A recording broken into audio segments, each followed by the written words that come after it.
Ganesh studio presents. नमस्कार।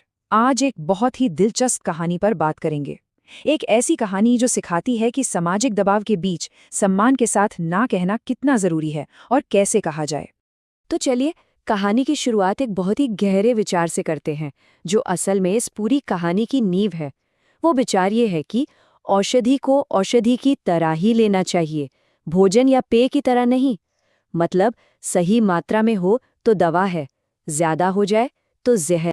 तो कहानी शुरू होती है एक बहुत बड़ी दावत से, और इस दावत के मेजबान हैं ठाकुर भीमराज सिंह, इलाके के एक बहुत ही माने हुए, बहुत इज्जतदार व्यक्ति।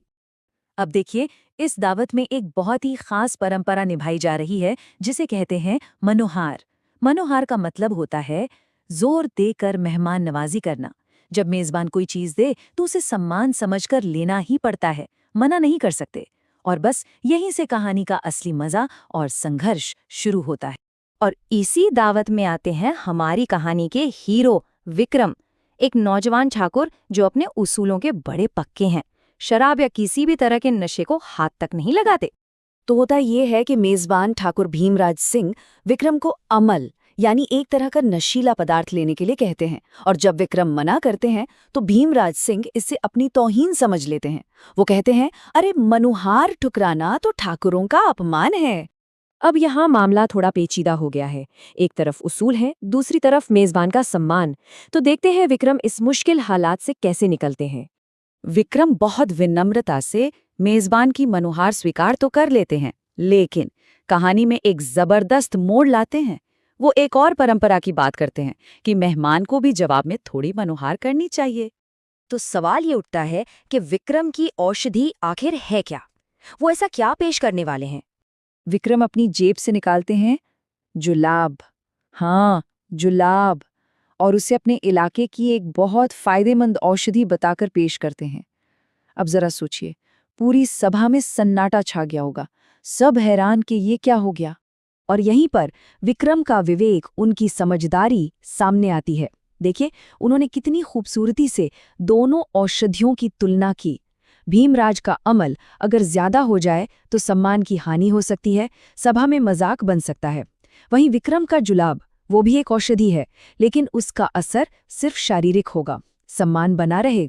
और नतीजा, पूरी सभा एकदम शांत।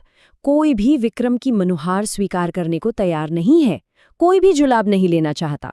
और यही विक्रम अपनी बात साबित कर देते हैं कि सिर्फ मेजबान के जोर देने पर हर चीज स्वीकार नहीं की जा सकती। ये वो पल था जिसने सबको सोचने पर मजबूर कर दिया कि आखिर इज्जत और सम्मान का असली मतलब है क्या।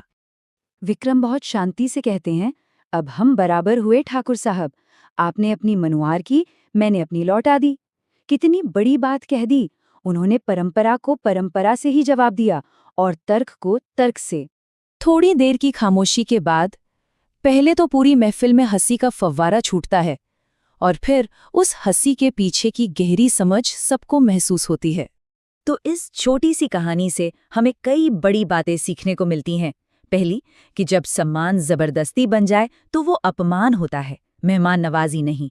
सच्ची मेहमान नवाजी तो मेहमान के ना का सम्मान करने में है।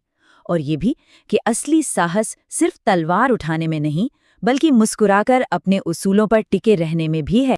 तो चलिए अब बात करते हैं ना कहने के साहस की, और ये कहानी हमें इसके बारे में क्या सिखाती है।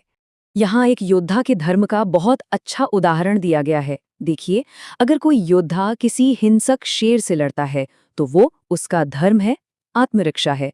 लेकिन अगर वही योद्धा एक शांत अहिंसक बैल से लड़ने लगे तो ये अधर्म है, इसमें कोई बहादुरी नहीं। मतलब साफ है, सच्चा योद्धा वो है जो विवेक से काम लेता है। वो जानता है कि कब हाँ कहना है और कब ना कहने का साहस दिखाना है। हर लड़ाई लड़ने के लिए नहीं होती। और यही बात हमें वापस कहानी के मूल संदेश पर ले आती है। सम्मान जब जबरदस्ती बन जाए तो वो मनुहार नहीं, अपमान कहलाता है। आखिरकार ठाकुर भीमराज सिंह भी ये बात समझ जाते हैं। एक मेजबान की असली पहचान मेहमान के हाँ से ज्यादा उसके ना का सम्मान करने में होती है। तो ये कहानी आज के दौर में भी हमें एक बहुत ज़रूरी सवाल पर सोचने के लिए छोड़ जाती है। इस दौर में जहाँ हर तरफ सामाजिक दबाव है, वहाँ सच्ची मेहमान नवाजी का रूप क्या होना चाहिए? हम कैसे किसी की पसंद का सच में सम्मान कर सकते हैं